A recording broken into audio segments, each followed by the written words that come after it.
त्या गोष्टी त्यांना क्लिअर सांगितल्या, पण त्यांच्याकडून जे आपल्याला उत्तर अपेक्षित होतं ते काही आपल्याला मिळालेलं नाही.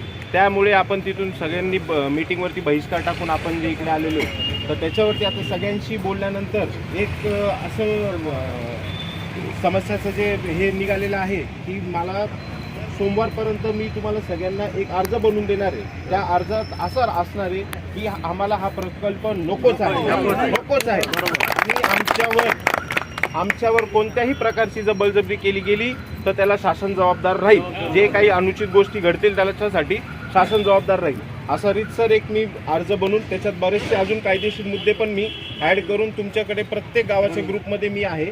प्रत्येक गावाचे एक एक दोन दोन जणांना तो PDF टाकणार आहे आणि त्याच्यावरती प्रत्येक गावकऱ्यांनी मी सिक्वेन्स वाईज नंबर टाकून देणार आहे. शेतकऱ्याचं नाव टाकायचं आणि पुढे सही करून ते मला आहे ना तुम्ही 2 ते 3 दिवसात परत बुधवार शुक्रवारपर्यंत मला पाठवायचं आहे असं मी ठरवलेलं आहे. आणि त्याच्यात एक गोष्ट असं आहे की जर तुम्हाला पर्यायी मार्ग आहे रेल्वेसाठी तर मग एवढा अट्टहास का की इथूनच रेल्वे जायला पाहिजे. आणि तुम्हाला शासनाच्या पैशांची जर एवढीच काळजी आहे तर मग तुम्ही त्याच रेल्वे ट्रॅकमध्ये काही अजून नवीन तरतुदी करा ना, इथे पैसे वाया घालवण्यापेक्षा. कारण तुम्हाला आम्हाला रेडी रेकनर रेटनुसार पैसे द्यायचे, तुम्हाला काही वाढीव द्यायचे नाही. मग एवढं सगळं अट्टहास कशासाठी? आपण तो प्रकल्पच आम्हाला नको असं इथूनच आपण सुरुवात करायची. फक्त प्रत्येक गावाचा एक सदस्य आपण तिथं हो प्रत्येक गावातनं 1 ते 2 जणांनी तुम्ही आपसात ठरवून प्रत्येक जणांनी तिकडे यायचं आहे चेंबरला आपल्या ऑफिस कोर्टातलं. आणि तिथून मग तो आपण अर्ज भारदे साहेबांची वेळ घेऊन त्यांना तिकडे आपण लगेच द्यायला जाणार आहोत. या आठवड्यातच करायचं, याच आठवड्यात सोमवारपासून. हो सोमवार.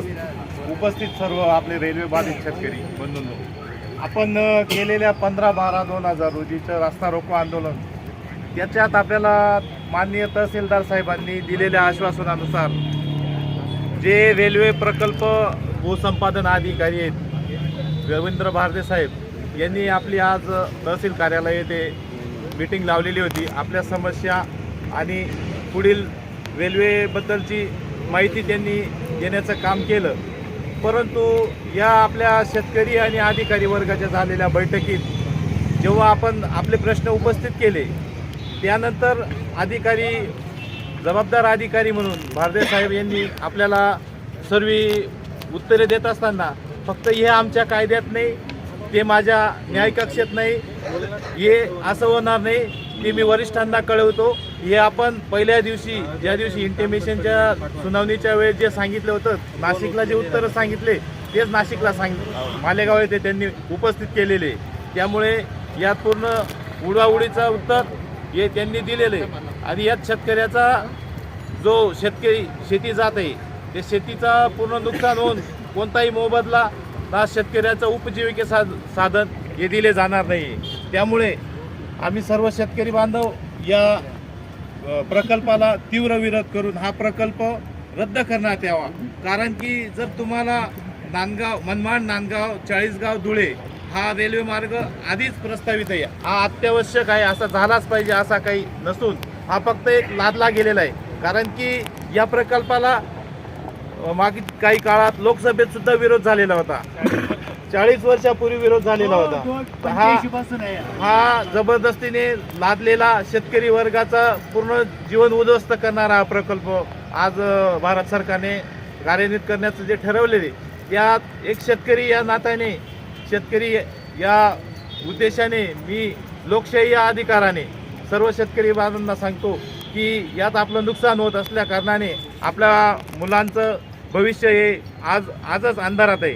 त्यामुळे या प्रकल्पाचा आपण सर्व शेतकरी एकजुटीने या गावाचा तो दुसऱ्या गावाचा हा न करता एक शेतकरीच हीच आपली जात ठेवायची आहे. आणि या प्रकल्पाला आपण न्यायालयीन लढा देऊन आणि आपल्या जो अधिकार आहे तो आपण हे करून या प्रकल्पाचा आपण विरोध करून हा प्रकल्प रद्द कसा होईल याची आपण कारवाई करण्यात यावी. आणि आपल्या जमिनीचे जे अधिग्रहणाचे शिक्के पडलेले ते त्वरित संबंधित शासनाने मागे घ्यावे ही त्यांना विनंती. त्यासाठी रीट पिटिशन दाखल करून एका बाजूला रस्त्याने तर दुसऱ्या बाजूला कायद्याने अशी ही लढाई जिंकता येईल, अशी जिंकता येणार नाही. परत कायद्याच्या अभ्यासाप्रमाणे तुम्ही ह्या गोष्टी अजून समजून घ्या. रेट 3 वर्षाचं खरेदी तक्ता 3 वर्षाचे हायेस्ट रेट घेतले जातात. त्याच्यातले ते 5 हायेस्ट रेट जे खरेदी विक्री तक्त्याचे असतील त्याच्यामधली सरासरी तुम्हाला देतील ते. त्याच्या हंगामीला 1.5 पट आणि रब्बीला किंवा बागायती असेल त्याला 2 पट. पण ती कशी 2 पट कशी 1.5 पट आपल्याला विरोधात करायचं हा झाला एक भाग.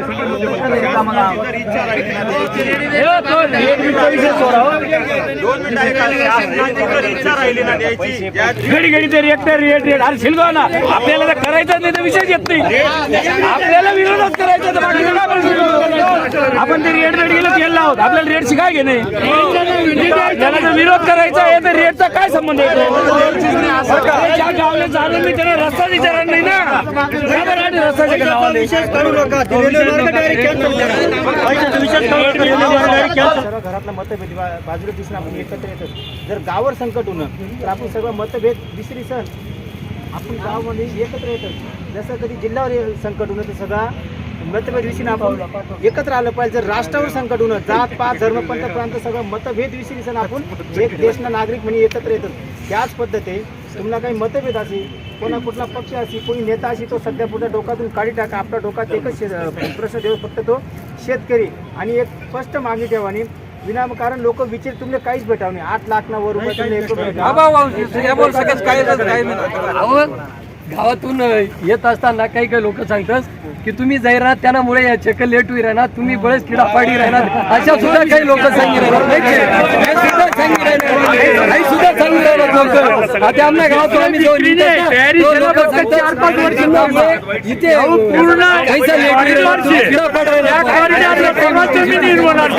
पण इथला पैसा भेटणार ते रेल्वेला 10 पट पैसा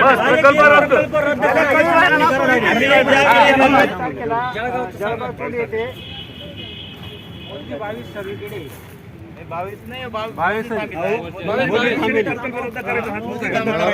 आपण जळगाव चोंड येथे रास्ता रोको आंदोलन ठेवलेलं आहे. पण एक लक्षात असू द्या ज्यावेळेस आपण न्यायालयीन लढाई लढतो ती दीर्घकालीन असते. तिला खूप संयमाने जावं लागतं खूप अभ्यासपूर्तीने जावं लागतं. परंतु आज अशी परिस्थिती आज आपल्याला कधी श्वास जर घ्यायचा असेल आपण म्हणतो की बा त्याला काही दुसरा पर्याय शोधू. दुसरा पर्याय असू शकत नाही. लोकशाही मार्गाने जर आपण आंदोलन केली त्याचे नाक दाबल्याशिवाय यांचं तोंड उघडणार नाही. भविष्यात आपण जोडग्याला देखील रास्ता रोको आंदोलन केलं तरी ह्याच संख्येने आपण जोडग्याला हजर राहिलं पाहिजे. जळगाव चोंडीला 22 तारीख माझ्या मताने 24 तारखेला आपला बाजार कधी असतो आपला शनिवारी आपण रास्ता रोको आंदोलन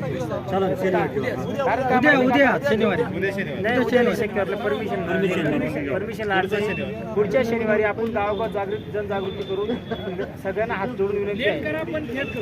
लक्षात करा याचे जाणून बुजून लोकांमध्ये अफवा केल्या जाते की तुम्हाला चेक पडत नाही. अरे 8 लाख रुपये हे तुम्ही पुस्तक 8 लाख तुला काय होणार तुम्हाला 200 स्क्वेअर फूट प्लॉट घ्यावणार आहे. तुम्हाला साधी तुम्ही 1 गुंठा तुम्ही काही जमीन घ्यावणार नाही. जर आपण हा प्रकल्प रद्द केला जसं काकांनी सांगत तो कॅरिडॉल प्रकल्पही राहणार त्याला मग तुम्ही कम से कम 3 कोटी रुपये एकर जमीन 2007 मा 3 नंबर हायवे रुंदीकरण आहे याला मग कम से कम 1 कोटी रुपये एकरनं भेटायचे. किती 2007 का 8 मध्ये. आज विचार करा जमिनीचा भाव कुठे चालला असेल फक्त डोक्यात एक ठेवा. आणि बरं तुम्ही 8 लाख घेशील तुम्ही भेटी काय त्या चेक घेशील आहे ज्या लोक जाणे म्हणजे तुम्हाला फूट पाडी राहणार. आमने प्रकल्प मंजूर नाही शे आम्हाला 100% रद्द झाला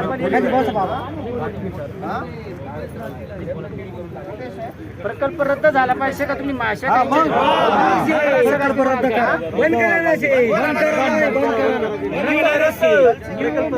रेल्वे इंदू लाईन प्रकल्प रद्द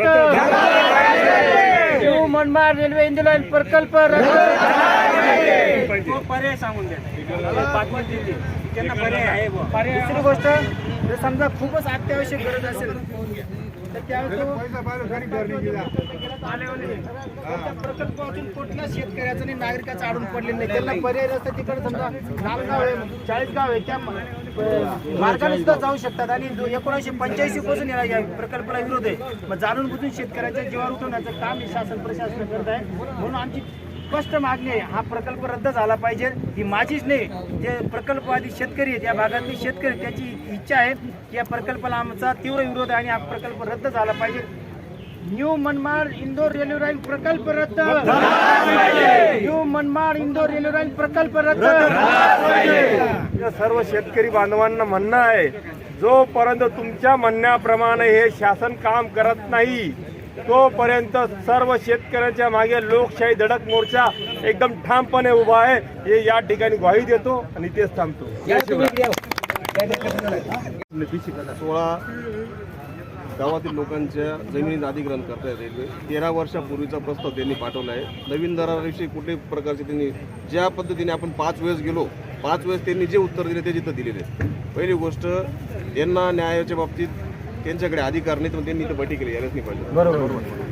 मग आपण जर समजा, माझा मुद्दा जो तिथं होता की आपल्या जमिनीला तुम्ही 2 वर्ष 4 वर्ष नका मागू, पुढच्या 35 वर्ष आपण जमीन विकणार आहेत का, हा मुद्दा लावून जातो. जमीन सरकारने अधिग्रहण करणारच आहे, याला फक्त आपण जातीने विरोध करायचा, शेतकरी जातीने. आणि शेतकरी जातीने विरोध करत असताना आपल्याला कायदा सुव्यवस्था सगळ्या गोष्टीचा आपल्या कुटुंबाला त्रास होणार नाही, समाजाला त्रास होणार नाही, या सगळ्या गोष्टीच्या पायऱ्या ठरवून मग आपण याला करायचं आहे. फक्त काही करायचं म्हणजे करायचं नाही, याला काही अर्थ जात नाही. प्रत्येक गोष्टीला एक कायदा आहे, कायद्यानुसार आपल्याला भांडावं लागेल. एका बाजूने आपल्याला रस्त्यावर उतरावं लागेल, दुसऱ्या बाजूने न्याय व्यवस्थेच्या मार्फत जावं लागेल. अनेक ज्यांची परिस्थिती आहे, ज्यांची नसेल परिस्थिती, त्यांचंही सांगायचं. हायकोर्टात 10-20 याचिका दाखल झाल्या, आपल्याला सुप्रीम कोर्टापर्यंत जायची आली वेळ तरी चालेल. एका बाजूने जिथं शक्य असेल तिथं न्यायालयीन बाबी काही लोकांनी करायच्या आहेत, काही लोकांनी रस्त्यावर उतरून आंदोलन करायचे. दिशा ठरवत असताना कोणाला भविष्यात त्रास होणार नाही याची देखील नक्कीच दखल घ्यायची. ठीक आहे, आपलं आयुष्याचं वाटोळ होणार आहे, परंतु आपल्या ह्या आंदोलनामुळे, या गोष्टीमुळे गुन्हे दाखल होतील, या गोष्टी या आपल्या समाजाच्या हिताचा हा आंदोलन आहे, त्याच्यात आपल्या कुटुंबावरती आपल्यावरती परिणाम होणार नाही. पण याच्यामुळे भविष्यात आपल्या तिघं बाजूने जायचे. वेळ आली आपल्याला मंत्र्यांच्या घरात जायचे, वेळ आल्यावर अधिकाऱ्यांच्या दालनाने कुलूप लावायचे, वेळ आल्यावर आपल्याला उच्च न्यायालयात जायचे, सुप्रीम कोर्टात जायची तयारी.